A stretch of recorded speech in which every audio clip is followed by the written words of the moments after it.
লকডাউনে মেয়াদ 1 সপ্তাহ বাড়াতে চায় পরামর্শক কমিটি। বিনামূল্যে নমুনা পরীক্ষার সুপারিশ।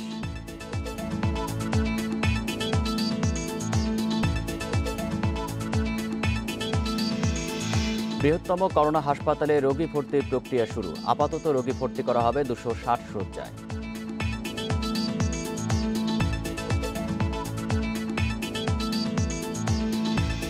হেফাজত নেতা মামুনুল হককে আদালতে তোলা হবে আজ। 7 দিনের রিমান্ড আবেদন করবে পুলিশ।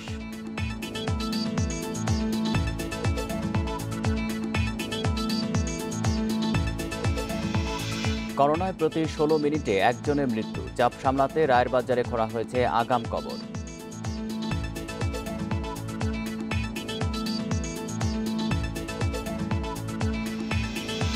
কঠোর লকডাউনেও গোপনে খুলছে শপিং মল। চলছে রমরমা বেচাকেনা। ব্যবস্থার হুঁশিয়ারি প্রশাসনের।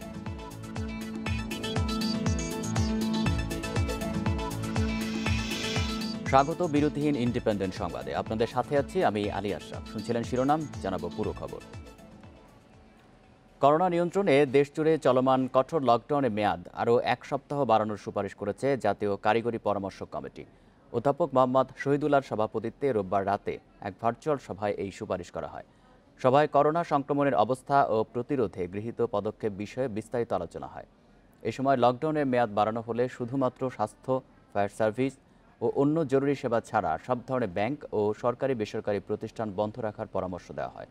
কাঁচাবাজার খোলা স্থানে সরিয়ে নেওয়ার জন্য আবারও আহ্বান জানানো হয়। তা না হলে পরিস্থিতি নিয়ন্ত্রণের বাইরে চলে যাবে বলে আশঙ্কা প্রকাশ করা হয়। এছাড়া আবারও সরকারিভাবে বিনামূল্যে করোনার নমুনা পরীক্ষা চালু করার সুপারিশ করে জাতীয় পরামর্শক কমিটি।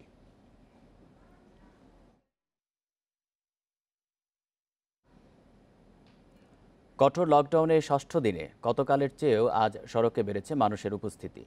গণপরিবহন ছাড়াই রাজধানীতে চলছে প্রায় সব ধরনের যানবাহন। এসব যানবাহনে মানা হচ্ছে না স্বাস্থ্যবিধি। সামাজিক দূরত্ব মানার নির্দেশনাও উপেক্ষিত। এছাড়া অলিগলি ও মহল্লায়ও সাধারণ মানুষের ভিড়। দোকান বাজারেও মানছে না স্বাস্থ্যবিধি। অবশ্য আইনশৃঙ্খলা বাহিনী বলছে, স্বাস্থ্যবিধি উপেক্ষা করে অকারণে ঘোরাঘুরি করলে তাদেরকে জিজ্ঞাসাবাদ করছে পুলিশ। প্রথম দিন সরকার ঘোষিত বিধিনিষেধ মোটামুটি বাস্তবায়িত হলেও দ্বিতীয়, তৃতীয়, চতুর্থ, পঞ্চম ও 6ষ্ঠ দিনের লকডাউনে অনেকেই বের হয়েছেন মুভমেন্ট পাস ছাড়া। যাদের কাছে পাস নেই তাদের উল্টো দিকে ফেরত পাঠিয়েছে পুলিশ। এদিকে লকডাউনের 6ষ্ঠ দিনে রাজধানীর বেশিরভাগ কাঁচাবাজার খোলা জায়গায় সরানো হয়নি।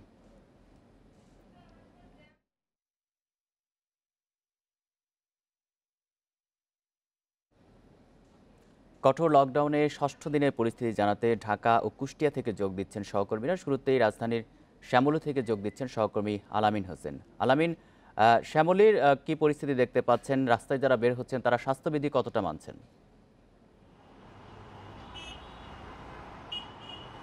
আশরাফ, শুধুমাত্র মাস্ক পরেছেন কেউ কেউ, তবে তাদের যে মাস্ক সেটি থুতনিতে অবস্থান করেছে। সামাজিক দূরত্বের ব্যাপারটি সম্পূর্ণভাবে উপেক্ষিত। এখনকার যে পরিস্থিতি অন্য দিনগুলোতে, অর্থাৎ সর্বাত্মক লকডাউন, কঠোর লকডাউন, আপনি যাই বলেন না কেন সেরকম যে পরিস্থিতি থাকে শ্যামলীতে, কেউ অফিসগামী অফিসের গাড়ির জন্য ওয়েট করছেন, অর্থাৎ নিজস্ব যে পরিবহন ব্যবস্থা এই লকডাউনে শুরু হচ্ছে সেটির জন্য অপেক্ষা করছেন। আবার পুলিশের কথা যদি বলি, পুলিশের তৎপরতার কথা যদি বলি, আমরা অর্থাৎ 6ষ্ঠ দিনে এসে কিন্তু সম্পূর্ণভাবে চেকপোস্টের যে তৎপরতা পুলিশের ছিল সেটি ভেঙে পড়েছে, যার কারণে এখনকার পরিস্থিতি একদম স্বাভাবিক। অর্থাৎ সাধারণ সময়টাতে এইরকম পরিস্থিতি সামগ্রিক থাকে, লকডাউন কিংবা সর্বাত্মক লকডাউনের পরিস্থিতি কিন্তু খুব একটা হেরফের হয়নি।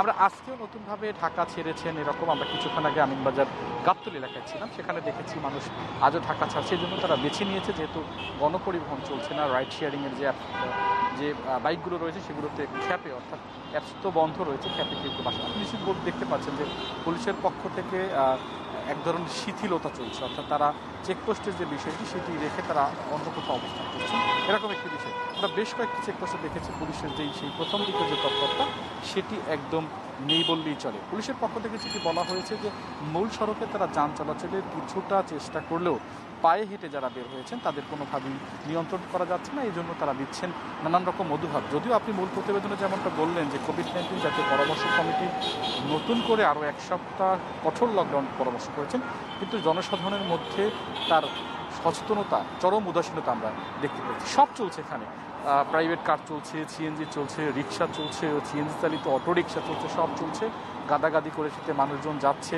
আর মুভমেন্ট পাসের যে বিষয়টি সেটি এখন আর আসলে কেউ মানছে না, কারণ যেহেতু বের হচ্ছেন, কোথাও জিজ্ঞাসাবাদের মুখে পড়ছেন না, স্বাভাবিকভাবেই তিনি আর সেই মুভমেন্ট পাসের দিকে যাচ্ছেন না। তবে যারা বের হয়েছেন তাদের বেশিরভাগই অজুহাত যেটা সেটা হচ্ছে দিচ্ছেন যে হাসপাতালে যাচ্ছেন কিংবা ব্যাংকের যে কাজ সেই কাজের জন্য তিনি আসলে বাইরে বের হয়েছেন। আর এটি মূলত যেটি হচ্ছে যে পুলিশের যে তৎপরতা প্রথম দিকে যেরকম তৎপরতা ছিল সেই তৎপরতা একদমই কোনো চেকপোস্টে, অন্তত আমরা 5 থেকে 7টি মহাখালীতে, টেকনিক্যাল মোড়, গাবতলী, এখন শ্যামলীতে অবস্থান করছে, এই জায়গাগুলোতে কিন্তু আগের দিনে পুলিশের তৎপরতা ছিল চোখে পড়ার মতো, সেটি একদম নেই বললেই চলে। যার কারণে সাধারণ মানুষ যার মতো বাইরে বেরোচ্ছেন, ঘোরাঘুরি করছেন। আরেকটি বিষয়, মূল সড়কে যে জমায়েত আপনি দেখতে পাচ্ছেন, এর চেয়ে বেশি জমায়েত অর্থাৎ সামাজিক দূরত্ব সেখানে সম্পূর্ণভাবে উপেক্ষিত। সেটি হচ্ছে অলি গলিতে কোনোভাবেই পুলিশি নজরদারি না থাকার কারণে সেখানে যে যার মতো বের হচ্ছেন, কেনাকাটা করছেন, আবার বাইরে চলে যাচ্ছেন। এর বাইরে আমরা যেটা গাবতলী এলাকায় দেখেছি, অননুমোদিত পণ্যের যে দোকানগুলো রয়েছে, বিশেষ করে নিত্য প্রয়োজনীয় পণ্যের বাইরের দোকানগুলো, সেগুলোও কোথাও কোথাও খোলা রয়েছে। আশরাফ। আলামিন, আপনি থাকবেন আমাদের সাথে। আমরা এবার কুষ্টিয়ার পরিস্থিতি জানবো। সেখান থেকে আমাদের সাথে যুক্ত আছেন সহকর্মী মিলনুল্লাহ। মিলন, কুষ্টিয়ার লকডাউনের পরিস্থিতি কেমন দেখছেন, আর রাস্তাঘাটে মানুষের চলাচল কেমন? আর যারা রাস্তায় বের হয়েছেন তারা কতটা স্বাস্থ্যবিধি মানছেন? আসলে স্বাস্থ্যবিধির কথা যদি বলি তাহলে আসলে স্বাস্থ্যবিধি বারবারই উপেক্ষিত হয়েছে এবং কিছু কিছু জায়গায় স্বাস্থ্যবিধি মানা হয়, কিন্তু আর লকডাউনের কথা যদি বলি, কুষ্টিয়ায় আজকে 6ষ্ঠ দিনের যে লকডাউন চলছে এটা কিন্তু কিছু কিছু গুরুত্বপূর্ণ জায়গায় এই লকডাউনগুলো দেখা যাচ্ছে। আমি আপনাকে যদি একটু দেখানোর চেষ্টা করি যে আমি এই মুহূর্তে দাঁড়িয়ে আছি কুষ্টিয়ার অত্যন্ত গুরুত্বপূর্ণ যে মোড়, সেটা হলো মজমপুর রেলগেট বলা হয় এটিকে। এই মজমপুর রেলগেট থেকে উত্তর অঞ্চল এবং দক্ষিণ অঞ্চলের যে সংযোগস্থল, এটাকে বলা হয় এই মজমপুর রেলগেটকেই। তো এই জায়গাটায় আমরা দেখতে পাচ্ছি যে আসলে পুলিশ ঠিক এখান থেকে 1 কিলো সামনে মঙ্গলবাড়িয়া যে বাজার, সেই জায়গাটায় একটি ব্যারিকেড দিয়েছে যাতে ওখান থেকে কোনো রকম কোনো গাড়ি ঘোড়া চলতে না পারে। তারপরেও আমি আপনাকে দেখানোর চেষ্টা করছি যে এখানে কিন্তু এলোপাতাড়িভাবে রিক্সা বা যাত্রীবাহী অটো চলাচল করছে এবং তারা কিন্তু যে অটো এবং রিক্সাতে যারা চলাফেরা করছে তাদের কিন্তু সেই পরিমাণে যে স্বাস্থ্যবিধি মানার দরকার সেগুলো নয়। আমি একটা মোটরসাইকেল দেখতে পাচ্ছি যে যারা কিন্তু এখন পর্যন্ত মাস্কও পরেনি, এই অবস্থায় তারা চলাফেরা করতেছে। আর এর বাইরে যদি আমি একটু যাই, যে কুষ্টিয়া শহরের বাইরে কিংবা এখানকার যেসব হাট বাজারগুলো আছে সেই এলাকাতে যাই, তাহলে পরে সেখানে কিন্তু স্বাস্থ্যবিধির কোনো বালাই আমরা লক্ষ্য করছি না। তো আসলে এই যে 7 দিনের লকডাউন, গত পরশু পর্যন্ত কিন্তু এই লকডাউনে প্রশাসন বা আইন শৃঙ্খলা বাহিনীর যে অ্যাক্টিভিটি ছিল সেটি ছিল প্রশংসনীয়, কিন্তু গত 2 দিন ধরে যে অ্যাক্টিভিটি সেটা কিন্তু আস্তে আস্তে মনে হচ্ছে যে একটু শিথিল হয়ে যাচ্ছে। এই ছিল মোটামুটি আমার কাছে লকডাউনের সর্বশেষ সংবাদ। ঢাকা এবং কুষ্টিয়া থেকে জানাচ্ছিলেন আমাদের সহকর্মীরা।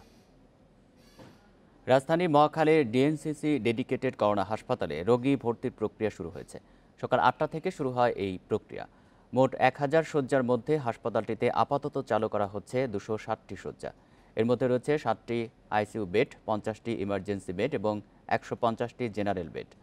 আগামী 7 দিনের মধ্যে আরও 250 বেড এবং এই মাসের মধ্যেই সবগুলো বেডে রোগী ভর্তি করা যাবে বলে জানিয়েছে হাসপাতাল কর্তৃপক্ষ। 1000 বেডের এই হাসপাতালের 500 বেডেই মিলবে আইসিইউ সমমানের সেবা। রোববার দেশের সবচেয়ে বড় এই করোনা হাসপাতালের উদ্বোধন করেন স্বাস্থ্যমন্ত্রী জাহিদ মালেক। এখানে রয়েছে 100 শয্যার আইসিইউ, 250টি এইচডিইউ ও কোভিড আইসোলেটেড রুম 438টি, আর ইমার্জেন্সি বেড রয়েছে 50টি। হাসপাতালে অর্ধেক বেডই রয়েছে সেন্ট্রাল অক্সিজেন সরবরাহের ব্যবস্থা।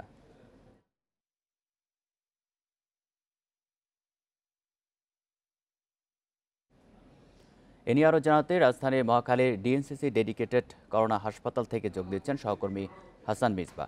মিসবা, রোগী ভর্তির প্রক্রিয়া তো শুরু হয়েছে, করোনা চিকিৎসার সার্বিক ব্যবস্থাপনা নিয়ে হাসপাতাল কর্তৃপক্ষ কি বলছে?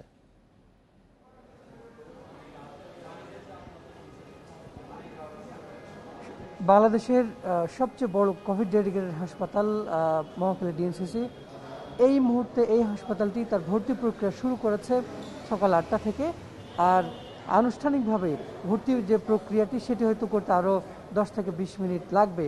এই মুহূর্তে আমি একটু দেখাই যে এই হাসপাতালে গতকালকে উদ্বোধনের খবরের পরে আমরা দেখেছি যে অনেকে ভর্তির জন্য এসে তারা যোগাযোগ করেছেন, অনেকে চলেও এসেছেন। যে ট্রায়াজ এরিয়া দেখতে পাচ্ছেন, এখানে 40টি বেড আছে। ইতিমধ্যে এখানে 4-5 জন রোগী আমরা দেখেছি যে তারা এসে এখানে তারা চলে এসেছেন। তাদের অবস্থা জটিল হওয়াতে হাসপাতাল কর্তৃপক্ষ ভর্তি না করেই তাদেরকে চিকিৎসা সেবা দেওয়া শুরু করেছেন। অর্থাৎ তাদের অক্সিজেন সাপোর্ট লাগবে, যার কারণে তাদেরকে হাই ফ্লো অক্সিজেন দিয়ে এখানে সেবা প্রক্রিয়াটি শুরু হয়ে গেছে।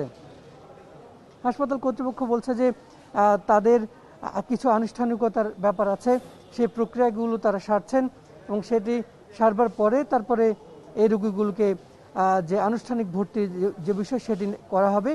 আপাতত এখানে তাদেরকে রাখা হয়েছে, পরবর্তীতে তাদের অবস্থা অনুযায়ী আইসিইউ কিংবা অন্যান্য অংশে যার যেখানে প্রয়োজন সেখানে পাঠানো হবে। মূলত ট্রায়াজে 40টি বেড, আইসিইউতে 50টি বেড প্রস্তুত আছে এবং 250 শয্যার মধ্যে বাকিগুলো সাধারণ বেড, যেখানে হাই ফ্লো অক্সিজেন পর্যন্ত আছে। স্বাভাবিকভাবে মহাখালী ডিএনসিসি মার্কেটে আমরা দেখছি যে অনেক দূর দূরান্ত থেকে, ঢাকার বাইরে থেকেও অনেকে এখানে সকালে চলে এসেছেন এই হাসপাতালটি উদ্বোধনের খবরে, এবং তারা অল্প কিছুক্ষণের মধ্যে ভর্তি ফর্ম পাবেন এবং মানুষের মধ্যে এক ধরনের এই হাসপাতালে চালু হওয়ার পরে স্বস্তি তৈরি হয়েছে যে অন্যান্য হাসপাতালে আইসিইউ না পাওয়া, বেড না পাওয়া, নানান ধরনের সংকট আসলে এখনও বাংলাদেশ ফেস করছে। সুতরাং 1000 শয্যার এই কোভিড ডেডিকেটেড হাসপাতাল করোনা আক্রান্ত রোগীদের মধ্যে এবং তাদের স্বজনদের মধ্যে আসলে এক ধরনের আস্থা তৈরি করেছে যে অন্তত অনেক বড় একটি হাসপাতাল যেখানে নানা ধরনের সেবা পাওয়া যাবে। আর এই হাসপাতালটিতে যেহেতু আইসিইউ এর সংখ্যা 212 এবং এইচডিইউ 250, সব মিলিয়ে প্রায় আইসিইউ সমমানের বেড এখানে থাকছে 500 মতো। এটি ঢাকা শহরে এত বড় অবকাঠামো এবং এত বড় সুবিধার কোথাও নাই। ফলে এটি আসলে এই মুহূর্তে করোনার এই মহামারীর এই পর্যায়ে, যখন প্রত্যেক দিন 100-র বেশি মানুষ মারা যাচ্ছে, এবং সেই পর্যায়টিতে আসলে এই হাসপাতালটি বলা চলে যে করোনা রোগী এবং তাদের স্বজনদের জন্য এক ধরনের আশীর্বাদী হয়ে উঠেছে। এবং আমরা দেখছি কিছুক্ষণ আগেও এখানে যে ঢাকার বাইরে থেকে অনেকগুলো রোগী এসেছেন, তারা শুনেছেন গতকালকে যে উদ্বোধন হয়েছে, সেই খবরে মূলত তারা এখানে চলে এসেছেন। তো এই ছিল আমার কাছে মহাখালী ডিএনসিসি মার্কেট থেকে সবশেষ। মহাখালী করোনা হাসপাতাল থেকে জানাচ্ছিলেন সহকর্মী হাসান মিসবাহ। মোহাম্মদপুর থানায় দায়ের করা নাশকতা ও ভাঙচুর মামলায় মামুনুল হককে আদালতে তোলা হবে আজ। তার 7 দিনের রিমান্ড আবেদন করবে পুলিশ। রোববার রাতে ডিএমপি তেজগাঁও বিভাগের উপকমিশনার হারুনুর রশিদ এই তথ্য দেন। এক প্রশ্নের জবাবে তিনি জানান, প্রাথমিক জিজ্ঞাসাবাদে 3 বিয়ের কথা স্বীকার করেছেন মামুনুল। রিমান্ড চাইব এবং আমরা ফরওয়ার্ডিং তাকে কালকে আদালতে প্রেরণ করব। ওনাকে আমি এটাও বলেছি যে আপনি যে পরপর 3টা বিয়ে করলেন, যে আপনি বললেন সোনারগাঁয়ে গেলেন, সাকে বললেন আপনি বিয়ে করছেন, আবার আপনার ওয়াইফকে বলছেন যে আপনি তো আমি তো বললো এটা তো আরেকজনের ওয়াইফ, এটা বললেন কেন? সে উত্তর দিতে পারে না। পলাতক, আত্মগোপন, নজরদারি সব নাটকের পর অবশেষে গ্রেপ্তার হলেন হেফাজতে ইসলামের যুগ্ম মহাসচিব মামুনুল হক। 2020 সালের মার্চে ভাঙচুরের মামলায় রোববার দুপুরে মোহাম্মদপুরের জামিয়া রাহমানিয়া মাদ্রাসা থেকে তাকে গ্রেপ্তার করে পুলিশ। রাতে মামুনুল হককে তেজগাঁও থানা থেকে নেওয়া হয়েছে ডিবি কার্যালয়ে। ভারতের প্রধানমন্ত্রী নরেন্দ্র মোদীর বাংলাদেশ সফরকে ইস্যু করে মার্চে হঠাৎ উত্তেজিত হয় হেফাজতে ইসলাম। 26 থেকে 28 মার্চ ঢাকা, ব্রাহ্মণবাড়িয়া, নারায়ণগঞ্জ, চট্টগ্রাম সহ দেশের বিভিন্ন জায়গায় চালায় তাণ্ডব। এরপর নারায়ণগঞ্জের সোনারগাঁয়ের রিসোর্টে নারীসহ মামুনুল হক আটক হলে আবারও ভাঙচুর চালায় হেফাজত কর্মীরা। এসব ঘটনায় মামলা হয় 90টি। এসব মামলায় কয়েকটিতে আসামি করা হয় মামুনুল হককে। তাকেই সন্দেহ করা হয় উস্কানিদাতা হিসেবে।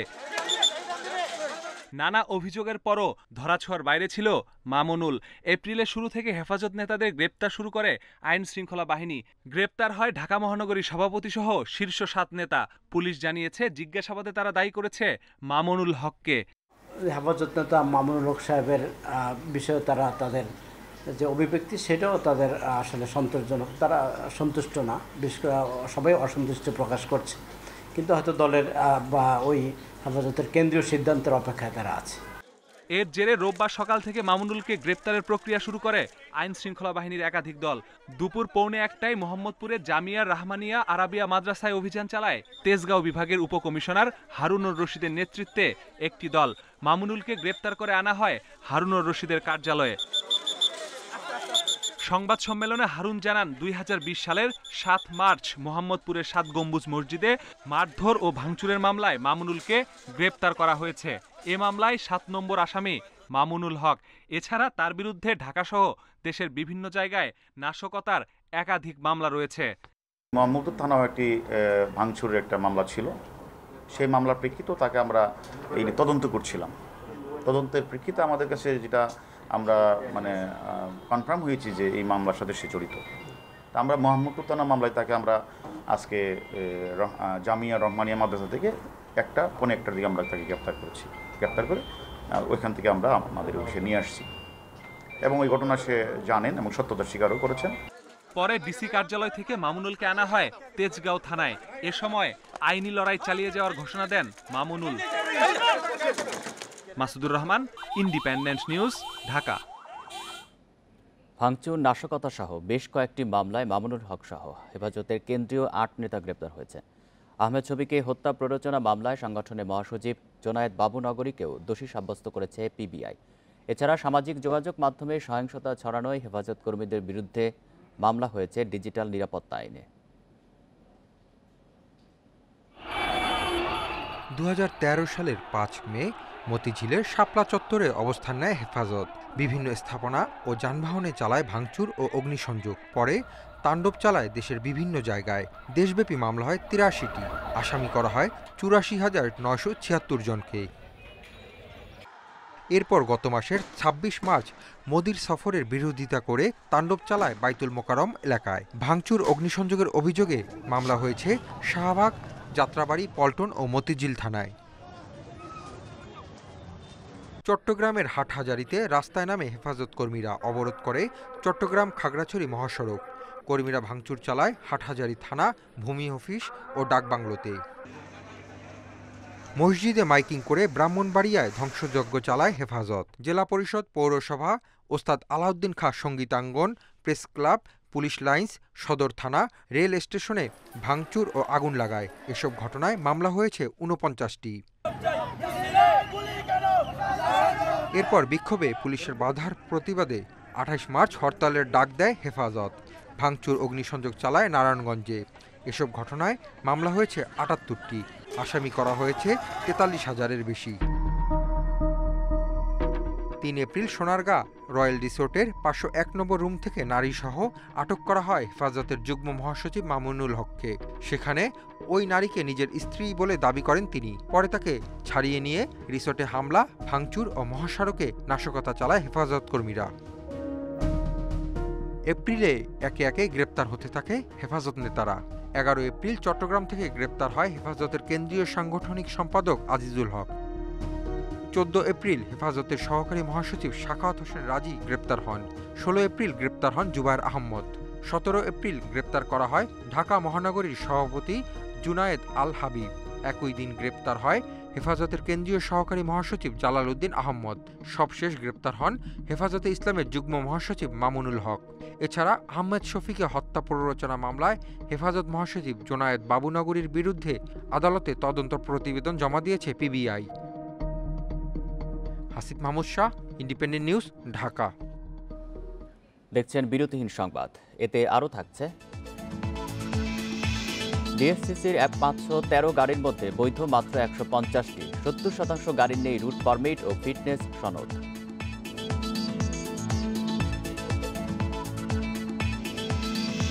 নির্ধারিত দামের চেয়ে বেশি দামে এলপিজি সিলিন্ডার বিক্রি, পাল্টাপাল্টি দোষারোপ, শুরু হচ্ছে তদারকি।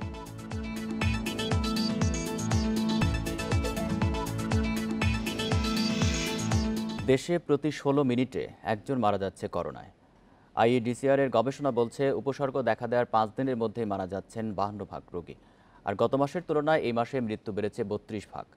মৃতদেহের চাপ সামলাতে রায়েরবাজার কবরস্থানে আগাম খুঁড়ে রাখা হয়েছে অনেক কবর। চিকিৎসকেরা বলছেন, সংক্রমণ নিয়ন্ত্রণ ছাড়া মৃত্যু কমানো সম্ভব নয়। রায়েরবাজার কবরস্থান, পাশাপাশি কাছাকাছি হাজারো মানুষ, কিন্তু কারো সঙ্গে কারো কথা নেই, কোলাহল নেই। সেখানে কেবলই নিঝুম নিস্তব্ধতা।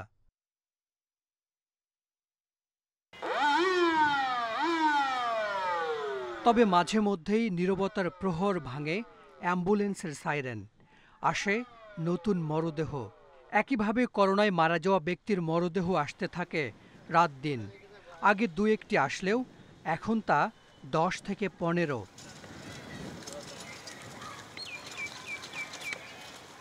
জানা যায় শত শত মানুষ নয়, স্বজনের আহাজারি নয়, 2-4 জন কাছের মানুষ এসে নীরবে দাফন করে যাচ্ছেন মৃতদের। এ যেন মহামারীর মেনে নেয়া নিয়তি।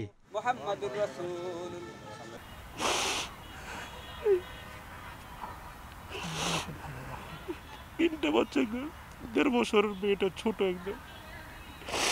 কল্পনা করি না যে এত অল্প সময় উনি চলে যাবে। আসলে বুঝতে পারতেছেন যে এটা মেনে নেওয়ার মতো না আর কি। এটা তারপর আল্লাহ পাক ওনাকে এইভাবে মৃত্যু রাখছে, তো এটা এইভাবে হয়েছে আর কি। সংসার, ব্যস্ততা, কত কর্মময় জীবন এসে থেমে গেছে রায়ের বাজারের এ নতুন কবরস্থানে। আর এক একটি জীবন যেন এখানে কেবল এক একটি সংখ্যা। নাম পরিচয়ের নম্বর প্লেট নিয়ে শুয়ে আছেন করোনার কাছে হেরে যাওয়া 1141টি প্রাণ। রায়ের বাজারের এই কবরস্থানে অসংখ্য কবর খুঁড়ে রাখা হয়েছে, অর্থাৎ করোনায় যারা মারা যাবেন তাদেরকে এই কবরগুলোতে সমাহিত করা হবে। কিন্তু তাদের অনেকে হয়তো এখনও জীবিত, করোনার সঙ্গে যুদ্ধ করছেন তারা। বলা চলে জীবন্ত মানুষের জন্যই রায়ের বাজারে এই কবরগুলো খুঁড়ে রাখা হয়েছে। এ থেকে বোঝা যায় মহামারী করোনার ভয়াবহতা কতখানি। করোনায় মৃতদের দাফন কাফন করে আল মারকাজুল ইসলামী। তাদের অফিসের সামনে গিয়ে দেখা গেল লাশবাহী গাড়ির লম্বা সারি। আর একটি মরদেহের গোছল শেষ হতে না হতেই আসে আরেকটি লাশবাহী গাড়ি। হঠাৎ করে অসচেতন হয়ে একদম মানুষজন খুব বেশি চলে আসা, ডেড বডি হঠাৎ করে বেড়ে যাওয়া, এটা একটু ভীতিকর পরিস্থিতি সৃষ্টি করেছে। সরকারি হিসেবে দেশে গত 7 দিনে মারা গেছেন 646 জন। প্রতিদিন গড়ে মারা যাচ্ছেন 92 জন। সরকারের রোগ নিয়ন্ত্রণকারী প্রতিষ্ঠান IEDCR বলছে উপসর্গ দেখা দেওয়ার 5 দিনের মধ্যেই মারা যাচ্ছেন 52 ভাগ। আর করোনা পরবর্তী জটিলতায় মৃত্যু 26 ভাগের। মৃত্যুর সংখ্যা কমানোর জন্য আমাদের অবশ্যই গুরুত্ব দিয়ে কাজ করতে হবে। প্রথম হচ্ছে সংক্রমণ কমানো। আমরা যদি প্রতিটি শনাক্ত রোগীকে আমরা প্রাথমিকভাবে চিকিৎসার আওতায় নিয়ে আসি, গুরুতর অবস্থায় তারা যাবে না, আর একদিকে রোগ সংক্রমণটা কমে যাবে। গত বছরের জুলাইয়ে এক মাসে সবচেয়ে বেশি 1264 জনের মৃত্যু হয়। আর এবছরের এপ্রিলের প্রথম 18 দিনে ছাড়িয়েছে সেই সংখ্যা। মারা গেছেন 1366 জন। Hasan Misbah, independent news, Dhaka. গত 24 ঘন্টায় দেশে করোনা ভাইরাসে আক্রান্ত হয়ে আরও 102 জনের মৃত্যু হয়েছে, যা সর্বোচ্চ মৃত্যুর নতুন রেকর্ড। এ নিয়ে মোট প্রাণহানি হল 10,385 জনের। দেশে করোনায় অতীতে সব রেকর্ড ছাড়িয়ে 24 ঘন্টায় মৃত্যু হলো 102 জনের। এর আগে গত শনিবার এবং শুক্রবার 101 জন করে মৃত্যুর খবর দেয় স্বাস্থ্য অধিদপ্তর। এ নিয়ে করোনায় দেশে মোট প্রাণহানি হল 10,385। স্বাস্থ্য অধিদপ্তরের তথ্য মতে গত 24 ঘন্টায় সংগ্রহ হয় 19,404টি নমুনা। নতুন শনাক্ত 3,698 জন সহ দেশে এখন পর্যন্ত আক্রান্ত হয়েছেন 7,18,950 জন। তবে 5 দিন পর কমে এসেছে নমুনা পরীক্ষা বিবেচনায় শনাক্তের হার। 24 ঘন্টায় দেশে করোনা শনাক্তের হার 19.06। এর আগে 13 এপ্রিল নমুনা পরীক্ষা বিবেচনায় শনাক্তের হার ছিল 18.29। তবে বিশেষজ্ঞরা বলছেন একাধিক কারণে পরীক্ষা ও শনাক্তের পরিমাণ কমেছে। জনমনে একটা কিন্তু স্টিগমা বা আতঙ্ক কিন্তু অনেকের মধ্যে কাজ করে যে আমি টেস্ট, সাধারণ মানুষের মধ্যে বিশেষ করে, সচেতনদের তো অন্য কথা। সাধারণ মানুষরা মনে করে আমি এখন যদি টেস্ট মুখোমুখি হই, এইরকম পরিস্থিতি যদি টেস্ট হই, তাহলে আমি যাবোটা কোথায়? এই যে একটা কোথায় যাব, কোথায় ট্রিটমেন্টটা নেব, এই ধরনের পজিটিভ যদি হয়ে যায়, ফলে যতক্ষণ না পর্যন্ত সে পরিস্থিতি খারাপ না হচ্ছে ততক্ষণ সে কিন্তু যদি মুভ করছে না।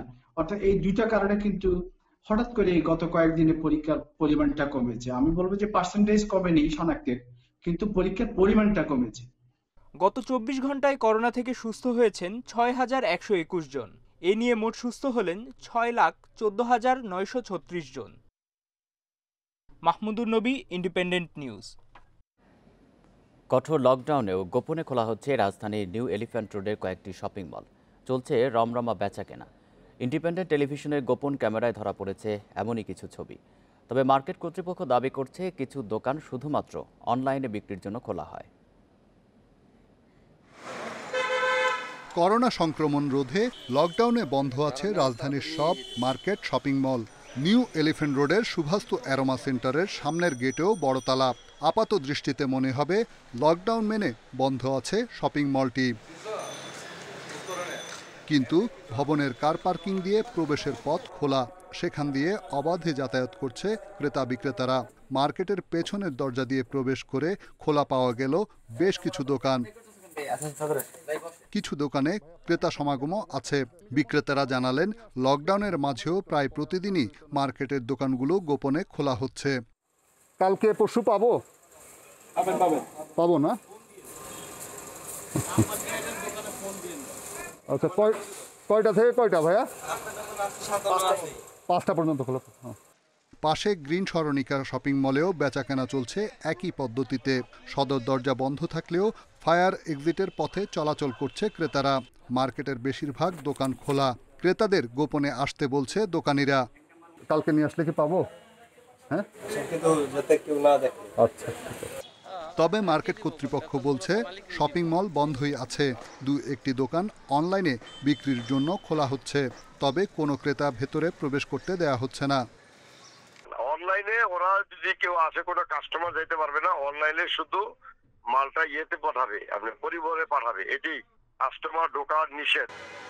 লকডাউনের নিষেধাজ্ঞা অমান্য করে কোনো মার্কেট খোলা রাখার তথ্য পাওয়া গেলে অভিযান চালানো হবে, জানিয়েছে জেলা প্রশাসন।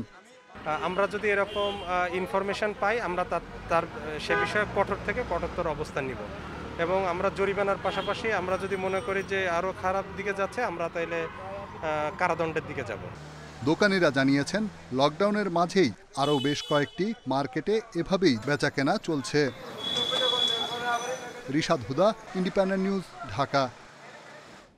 করোনা ও প্রাকৃতিক দুর্যোগে ক্ষতিগ্রস্ত ৩৬ লাখ পরিবারকে প্রধানমন্ত্রীর তহবিল থেকে আর্থিক সহায়তা দেওয়া হবে। প্রধানমন্ত্রীর কার্যালয় থেকে এই তথ্য নিশ্চিত করা হয়েছে। দেশে চলমান লকডাউনের কারণে ক্ষতিগ্রস্তদের কথা চিন্তা করেই এই সিদ্ধান্ত নেওয়া হয়েছে।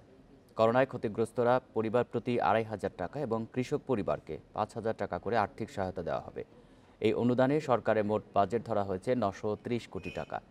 ঈদের আগে মোবাইলের মাধ্যমে সুবিধাভোগী পরিবারের হাতে প্রধানমন্ত্রী শেখ হাসিনার এই ঈদ উপহারের অর্থ পৌঁছে যাবে।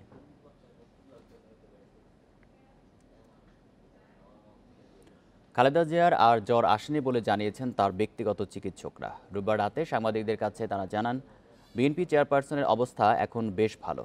চিকিৎসকেরা আরও জানান, আগামী 2 দিন খালেদা জিয়ার অবস্থা অপরিবর্তিত থাকলে ভয়ের কোনো কারণ নেই। তার কাশি ও অন্যান্য উপসর্গ নেই, অক্সিজেন স্যাচুরেশনও ভালো।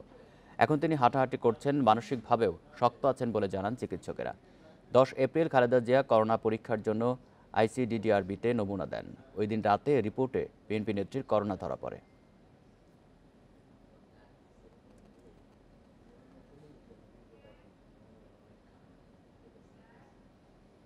নারায়ণগঞ্জে হেফাজতের হরতালে নাশকতার মামলায় মহানগর জামায়াত ইসলামীর আমির মাওলানা মঈনুদ্দিন আহমেদ সহ 3 জনকে গ্রেপ্তার করেছে পুলিশ। রোববার রাত 1টার দিকে ফতুল্লার তল্লা এলাকায় নিজ বাড়ি থেকে গ্রেপ্তার করা হয় জামায়াত নেতা মঈনুদ্দিনকে। একই সময় বিএনপি নেতা মোহাম্মদ ইসলাম এবং আরেক জামায়াত কর্মী মোহাম্মদ জনিকেও গ্রেপ্তার করা হয়। সকালে তাদেরকে আদালতে তোলার কথা রয়েছে।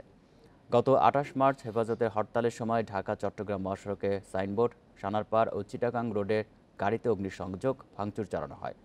এই ঘটনায় সিদ্ধিরগঞ্জ থানায় করা 8 মামলায় এ পর্যন্ত 35 জনকে গ্রেপ্তার করেছে পুলিশ। ডাকসুর সাবেক ভিপি নুরুল হক নূরের বিরুদ্ধে ডিজিটাল নিরাপত্তা আইনে মামলা হয়েছে। রোববার রাতে রাজধানীর শাহবাগ থানায় মামলা করেন যুবলীগের সদস্য আশরাফুল ইসলাম সজীব। মামলার এজাহারে অভিযোগ করা হয়েছে, বুধবার নূর ফেসবুক লাইভে বলেন, আওয়ামী লীগ নেতা ও সমর্থকেরা প্রকৃত মুসলমান নয়।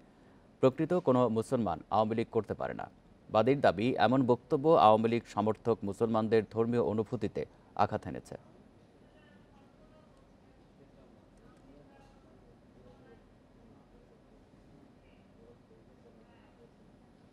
ঢাকা দক্ষিণ সিটি কর্পোরেশনের গাড়ি রয়েছে 513টি, এর মধ্যে বৈধ মাত্র 150টি।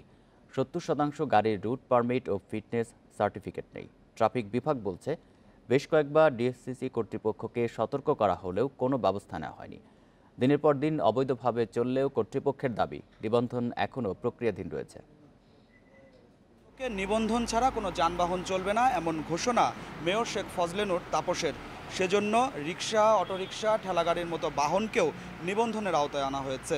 অথচ তার দপ্তরের অন্তত 70% যানবাহনের নিবন্ধন নেই, অনেক চালকেরও ড্রাইভিং লাইসেন্স নেই। দক্ষিণ সিটির এই ভারী ট্রাক দিয়ে খালের বর্জ্য অপসারণ করা হয়। দিনভর রাজধানীর বিভিন্ন এলাকায় চলাচল করলেও নেই রেজিস্ট্রেশন। চালকও কর্পোরেশনের কেউ নন। জিজ্ঞাসা করেন আপনারা, গাড়ির কাগজপত্র তো আমরা বুঝাই দেয় না যে গাড়ির কাগজপত্র গাড়ির সাথে রাখবেন। এরকম আরেকটি গাড়ি পাওয়া গেল যেটি ঢাকার রাস্তায় চলছে 8 বছর ধরে, কিন্তু কোনো কাগজপত্র ছাড়াই। আমার কর্তৃপক্ষ গাড়ি দিচ্ছে, আমরা গাড়ি চালাই যাচ্ছি। এগুলো নিয়ে তো আমাকে কোনো না, আমাকে কর্তৃপক্ষ যে গাড়ি দিব সেই গাড়ি আমরা চালাম। এই যে পরীক্ষার দিন 7, এইটাই গাড়িতে থাকে কাগজপত্র। এখন আছে গাড়িতে কাগজপত্র? এখন না, এখন অফিসে। গাড়ি অবৈধ, চালকও অবৈধ, তার উপর প্রায় সড়ক আইন ভাঙছে সিটি কর্পোরেশনের এসব গাড়ি। ফলে ঘটছে দুর্ঘটনা। সম্প্রতি যাত্রাবাড়িতে ডিএসসিসির একটি গাড়ির ধাক্কায় মৃত্যু হয় রিকশা চালকের। পরে বিক্ষুব্ধ জনতা পুড়িয়ে দেয় গাড়িটি। গত 4 মাসে ঢাকা দক্ষিণে 3টি দুর্ঘটনায় মারা গেছে 2 জন। সরকারি গাড়ি তাই চাইলেই কঠোর ব্যবস্থা নিতে পারছে না ট্রাফিক বিভাগ। দিনের বেলা অল্প স্বল্প, কিন্তু রাতের বেলা আরো বেশি ব্যবহার চলে। এটা আমাদের সিনিয়র স্যাররা আছে, ওনাদের মাধ্যমে ওদের যে কর্তৃপক্ষ আছে কর্তৃপক্ষ জানানো হয়। এসব গাড়ি নিবন্ধনের প্রক্রিয়া চলছে জানিয়েই দায় সারলেন কর্পোরেশনের প্রধান নির্বাহী কর্মকর্তা। ময়লার গাড়ি চালায় না, তোমার একটা মানসিক চাপতে মনে হয়। অন্যথায় তাহলে জোরে গাড়ি চালানোর কোনো কারণ নাই, কিন্তু তো আমরা দেখি একেবারে লিমিট করা যায়। সব গাড়ি নিবন্ধন এমন না, কিছু গাড়ি তো নতুন কেনা হয়, এটা নিবন্ধন প্রক্রিয়া থাকে। আমরা আবেদন করি বিএটিতে, সময় লাগে, প্রক্রিয়া দিন আছে কিছু, অনেকগুলো গাড়ি তো। ঢাকার রাস্তায় কাগজপত্র ছাড়া চলতে পারে না কোনো গাড়ি, কিন্তু দেদারসে চালাচ্ছে সিটি কর্পোরেশন। এমন অনিয়ম করে সাধারণ মানুষকে নিয়মে রাখার চেষ্টা অশোভন মন্তব্য নগরবাসীর। Adilur Rahman, independent news, Dhaka. সিলিন্ডারে 12 কেজি এলপিজির দাম 975 টাকা বেঁধে দেওয়া হলেও বিক্রি হচ্ছে 1050 থেকে 1100 টাকা পর্যন্ত। এজন্য এলপিজি কোম্পানিকে দুষছেন খুচরা আর পাইকারি বিক্রেতারা। আর কোম্পানিগুলো বলছে বেঁধে দেওয়া দাম অযৌক্তিক। এদিকে নির্ধারিত দামে এলপিজি বিক্রি নিশ্চিতে বিইআরসির তদারকি চাইছেন ক্রেতারা। শিগগিরই মাঠে নামার কথা জানিয়েছেন জ্বালানি সচিব। 12 এপ্রিল তরল প্রাকৃতিক গ্যাস এলপিজির দাম নির্ধারণ করে দেয় Bangladesh energy regulatory commission BERC.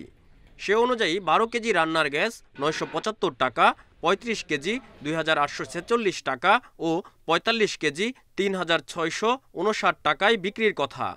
কিন্তু কোথাও এই দামে গ্যাস মিলছে না। 1050 টাকার নিচে তো আমরা কোথাও গ্যাস পাই না। 975 টাকা তো আমাদের কেউ গ্যাস দেয় না। যদি তদারকি করতো তাইলে হয়তো ওরা শাস্তিমূলক হয়তো একটা ব্যবস্থা যদি করতো, তাইলে এই দামটা হয়তো নিয়ন্ত্রণে থাকতো।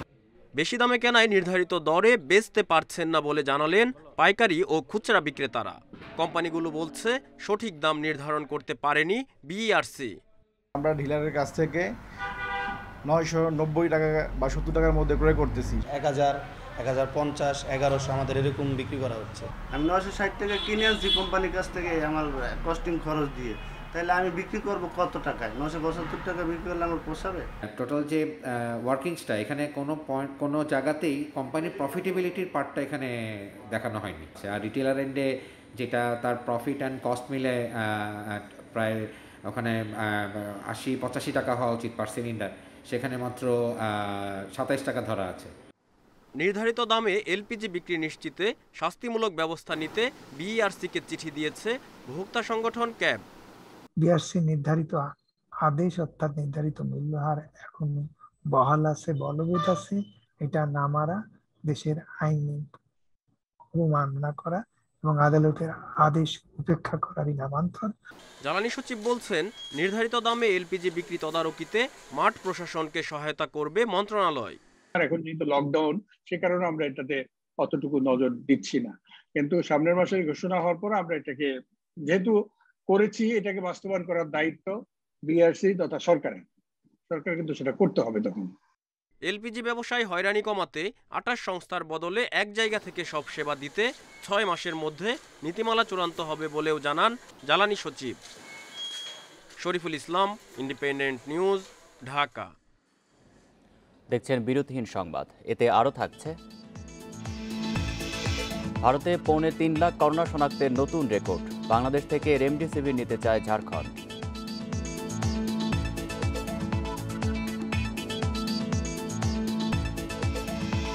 শ্রীলঙ্কা সিরিজের জন্য টাইগার স্কোয়াড ঘোষণা আজ। বুধবার থেকে শুরু হচ্ছে 2 ম্যাচের টেস্ট সিরিজ।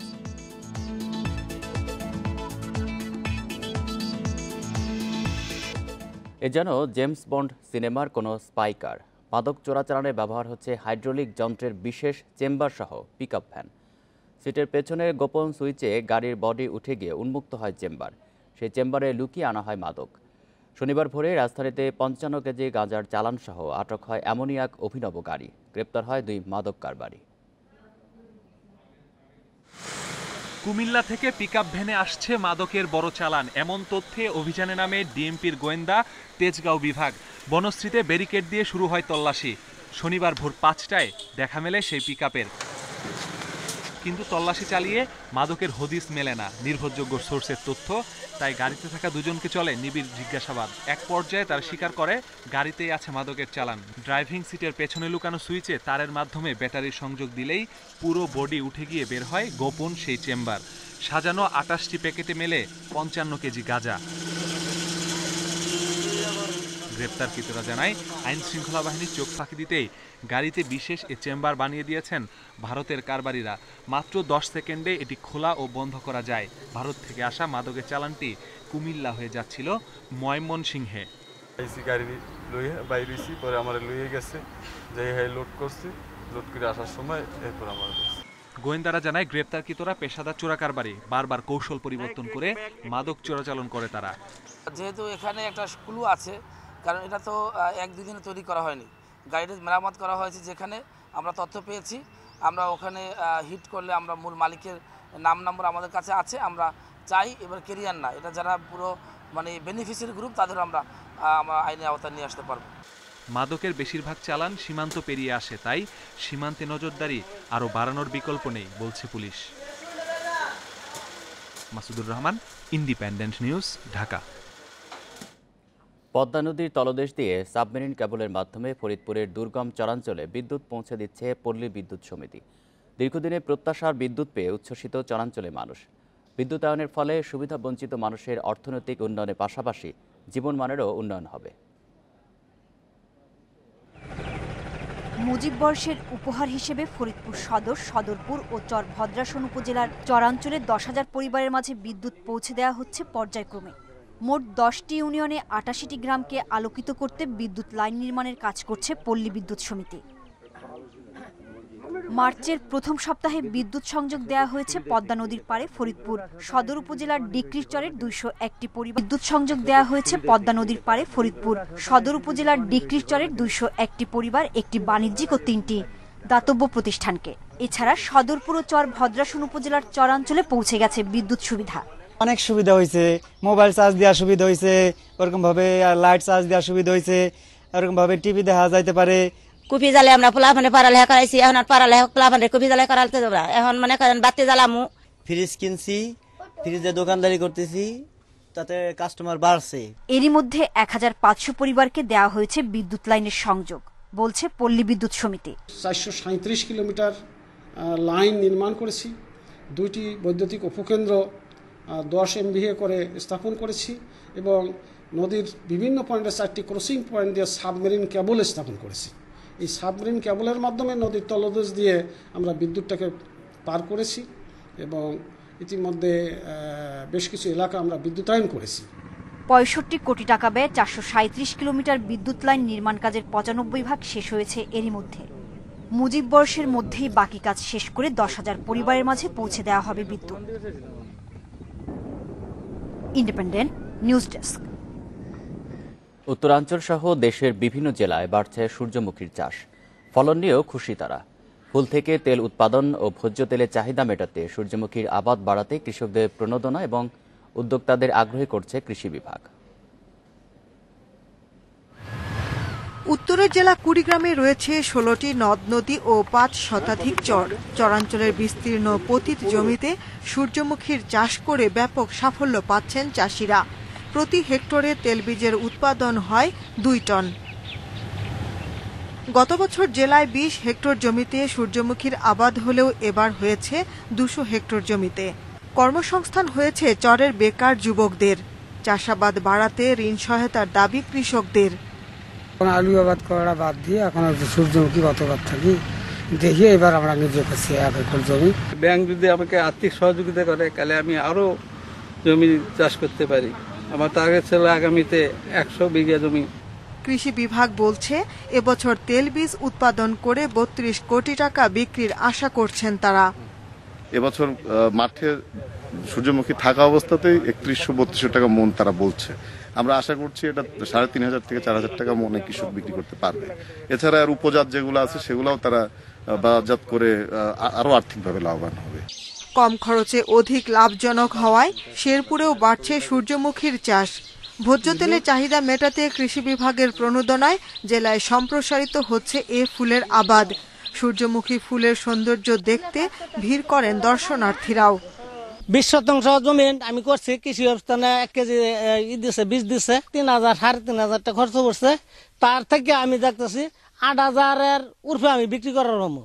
চাষাবাদের আওতা বাড়াতে কৃষকদের বিনামূল্যে বীজ, সার সরবরাহ এবং বিপণনে সহায়তা দিচ্ছে কৃষি বিভাগ। কৃষকদের আরো আগ্রহী করার জন্য আমরা সূর্যমুখীর ক্রেতাদের সঙ্গে কৃষকদেরকে যোগাযোগ ঘটিয়ে দিব, যাতে তারা সহজেই তাদের বীজগুলো বিক্রি করতে পারেন। শেরপুরের ৫ উপজেলায় ১৫৪ হেক্টর জমিতে এবার রোপণ করা হয়েছে সূর্যমুখীর বীজ। Shahnaz Parvin, independent news desk. ভারতে একদিনে করোনায় ৩.৫ লাখ শনাক্তের নতুন রেকর্ড হয়েছে। ২৪ ঘন্টায় দেশটিতে মারা গেছেন ১,৬০০-র বেশি মানুষ। করোনা পরিস্থিতির অবনতি হওয়ায় দেখা দিয়েছে অক্সিজেন এবং ওষুধ সংকট। এই অবস্থায় করোনা মোকাবেলায় ভারতে শিল্প কারখানার জন্য উৎপাদিত অক্সিজেন হাসপাতালে ভর্তি রোগীদের জন্য ব্যবহারের নির্দেশ দেওয়া হয়েছে। এদিকে ঝাড়খণ্ডে রেমডেসিভির ইনজেকশনে ভয়াবহ সংকট দেখা দেয় বাংলাদেশ থেকে রেমডেসিভির কেনার জন্য কেন্দ্রীয় সরকারের অনুমতি চেয়েছেন মুখ্যমন্ত্রী হেমন্ত সোরেন। এরই মধ্যে বেক্সিমকো সহ বাংলাদেশের বেশ কিছু ওষুধ প্রস্তুতকারক কোম্পানির সাথে যোগাযোগ করার কথাও জানান তিনি।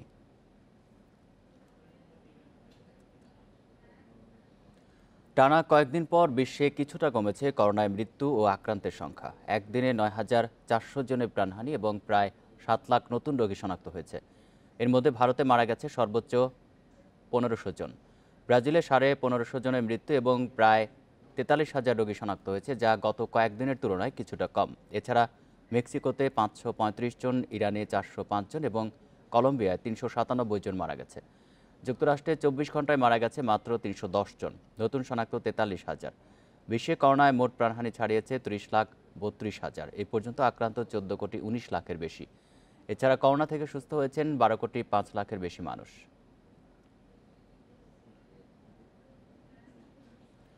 শ্রীলঙ্কায় ২ ম্যাচের টেস্ট সিরিজের জন্য চূড়ান্ত টাইগার স্কোয়াড ঘোষণা হবে আজ। রোববার শেষ হয় ২ দিনের প্রস্তুতি ম্যাচ। এর প্রথম দিন ব্যাটসম্যানদের পক্ষে থাকলেও দ্বিতীয় দিনে সাফল্য পান স্পিনাররা। ৩ উইকেট শিকারে স্পটলাইটে মেহেদী মিরাজ। টেস্ট একাদশে থাকবেন এমন ৪ ব্যাটসম্যান সবুজ দলে। সেরা প্রস্তুতির জন্য লিটন উঠেছেন টপ অর্ডারে, সঙ্গী হয়েছেন সাদমানের। শুরুতে আত্মবিশ্বাসী হলেও সাদমান ইনিংস লম্বা করতে পারেননি। ২৭ রানে স্বেচ্ছায় অবসরে যান লিটন। প্রথমবার নেমে কোনো রান না করে আউট হন মুমিনুল। আরেকবার নেমে ৬৪ করে সতীর্থদের ব্যাটিংয়ের সুযোগ করে দেন লিটন। আর মুমিনুল দ্বিতীয়বার আউট হন ৪৭ রানে। 50-র আক্ষেপ নিয়ে মাঠ ছাড়েন টেস্ট অধিনায়ক। মিঠুনের ইনিংস লম্বা হয়নি। ২৮ রানের ইনিংসে ছড়ি ঘোরানোর চেষ্টা করেন কয়েকবার। আগের দিন দাপট দেখিয়েছিল তামিমের লাল দলের ব্যাটসম্যানরা। দ্বিতীয় দিন ব্যাটসম্যানদের দিকেই নজর ছিল, কিন্তু এদিন স্পটলাইটে মেহেদী মিরাজ। ৩ উইকেট নিয়ে টেস্টের প্রস্তুতি দুর্দান্তভাবে সেরে নিলেন এই অফ স্পিনার। টেস্ট দলের ২ বোলার আবু জাহেদ ও তাইজুলের প্রস্তুতিও মন্দ হয়নি। দুজনে নেন ১টি করে wicket. Saiful Majumdar, independent news. সরকারের লকডাউন বিষয়ে সিদ্ধান্তের পর প্রিমিয়ার লিগের ভবিষ্যৎ নির্ধারণ করতে চায় বাফুফে। এএফসি কাপ ও বিশ্বকাপ বাছাইয়ের সাথে সমন্বয় করে খসড়া সূচি তৈরি করবে পেশাদার লিগ কমিটি। ক্লাবগুলোর সাথে আলোচনার পর এসব কথা জানান আব্দুস সালাম মুর্শেদি। করোনা সংক্রমণের ঊর্ধ্বগতি আর লকডাউন বাধায় অনিশ্চয়তায় প্রিমিয়ার লিগ। এই অবস্থায় ক্লাবগুলোর সাথে হয়েছে ভার্চুয়াল সভা, যেখানে সবার মতামত জেনেছে বাফুফের পেশাদার লিগ কমিটি। আগামী 2 মাসে এএফসি কাপ ও জাতীয় দলের বিশ্বকাপ বাছাইয়ের ম্যাচ রয়েছে। তার সাথে সমন্বয় করে লিগের খসড়া সূচি তৈরির সিদ্ধান্ত হয় সভায়। সরকারের লকডাউন নিয়ে পরবর্তী সিদ্ধান্ত জেনে বুধবার আবারও ক্লাবগুলোকে নিয়ে বসবে লিগ কমিটি। খসড়া ফিকচার প্রণয়ন করে অংশগ্রহণকারী ক্লাব ফুটবল দল সমূহকে তাদের মতামতের জন্য অতি শীঘ্রই প্রেরণ করা হবে এবং আগামী 21শে এপ্রিল 2021 তারিখ বাংলাদেশ প্রিমিয়ার লিগ আয়োজনের বিষয়ে পুনরায় একটি জরুরি সভা অনুষ্ঠিত হবে। দ্রুততম সময়ে লিগ শুরুর আবেদন জানিয়েছে বেশিরভাগ ক্লাব। সরকারি নির্দেশনা মানার পাশাপাশি ক্লাবগুলোর স্বার্থ দেখার অনুরোধ তাদের। বিভিন্ন ক্লাবের বিভিন্ন মতামত। কেউ চাচ্ছে লিগটা একবারে শুরু হলে যাতে না থামে, কেউ চাচ্ছে লিগটার কিছু খেলা হয়ে যাক। নতুন দিক নির্দেশনা আসার পরে সরকারের সঙ্গে আলোচনার ভিত্তিতে, ক্রীড়া মন্ত্রণালয়ের সঙ্গে আলোচনার ভিত্তিতে ফুটবলটা যেন মাঠে গড়ায়, সেই লক্ষ্যে আপনারা কাজ করুন। এরই মধ্যে মধ্যবর্তী দলবদল সম্পন্ন হয়েছে। 15 বিদেশি সহ 48 ফুটবলার নিবন্ধন করেছে ক্লাবগুলো। Abidur Rahman, independent news. 52 বছর পর এফএ কাপের ফাইনালে লেস্টার সিটি শেষ 4-এ কেলাচি ইহেনাচোর একমাত্র গোলে সাউদাম্পটনকে হারিয়েছে দ্য ফক্সেস।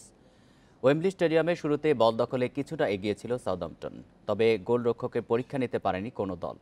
অবশেষে 55 মিনিটে একমাত্র গোলটি করেন লেস্টারের ইহেনাচো। ডিবক্সে ইহেনাচোর শট প্রতিপক্ষের ডিফেন্ডারের পায়ে লেগে ফিরলেও ফিরতি শটে জাল খুঁজে নেন তিনি। এর আগে 4 বার টুর্নামেন্টের ফাইনাল থেকে শূন্য হাতে ফিরতে হয়েছিল তাদের। এবারে তা ঘোচানোর অপেক্ষা। 15 মের মেগা ফাইনালে লেস্টারের প্রতিপক্ষ চেলসি। এক সপ্তাহ আগে এল ক্লাসিকো জেতার আত্মবিশ্বাসে জোর ধাক্কা। লা লিগায় গেতাফের মাঠে গোলশূন্য ড্র করেছে রিয়াল মাদ্রিদ, আর তাতে শীর্ষে থাকা আতলেতিকো মাদ্রিদের সঙ্গে পয়েন্ট ব্যবধান বাড়ল চ্যাম্পিয়নদের। এল ক্লাসিকোর দল থেকে 7 পরিবর্তন নিয়ে নেমে শুরুতে চাপ তৈরি করতে ব্যর্থ রিয়াল, যদিও 8 মিনিটে মারিয়ানো দিয়াজের গোল অফসাইডের কারণে বাতিল হয়। অন্যদিকে বল দখলে পিছিয়ে থাকলেও আক্রমণে আধিপত্য ছিল গেতাফের। এদিকে সেরিয়ায় হোঁচট খেয়েছে ইন্টার মিলান। নাপোলির সঙ্গে 1-1 গোলে ড্র করেছে তালিকার শীর্ষস্থানধারীরা। প্রথমার্ধে হান্দানোভিচের আত্মঘাতী গোলে এগিয়ে যায় নাপোলি, পরে ক্রিস্টিয়ান এরিকসনের গোলে হার এড়ায় আন্তোনিও কন্তের দল।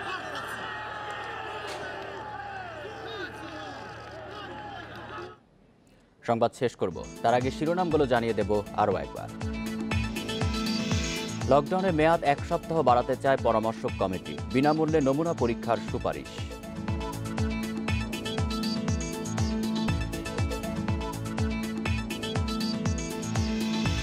বৃহত্তম করোনা হাসপাতালে রোগী ভর্তির প্রক্রিয়া শুরু। আপাতত রোগী ভর্তি করা হবে 260 শয্যায়।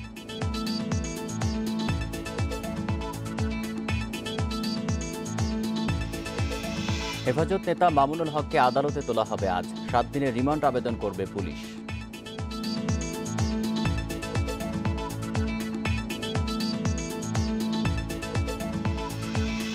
করোনায় প্রতি 16 মিনিটে একজনের মৃত্যু। চাপ সামলাতে রায়ের বাজারে করা হয়েছে আগাম কবর।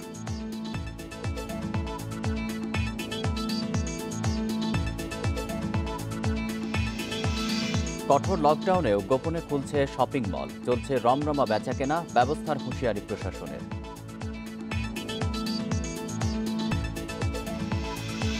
এই ছিল এখনকার সংবাদে। ইন্ডিপেন্ডেন্ট টেলিভিশনের সব খবরের আরো বিস্তারিত জানতে চোখ রাখুন ফেসবুক, ইউটিউব এবং টুইটারে। ধন্যবাদ সবাইকে।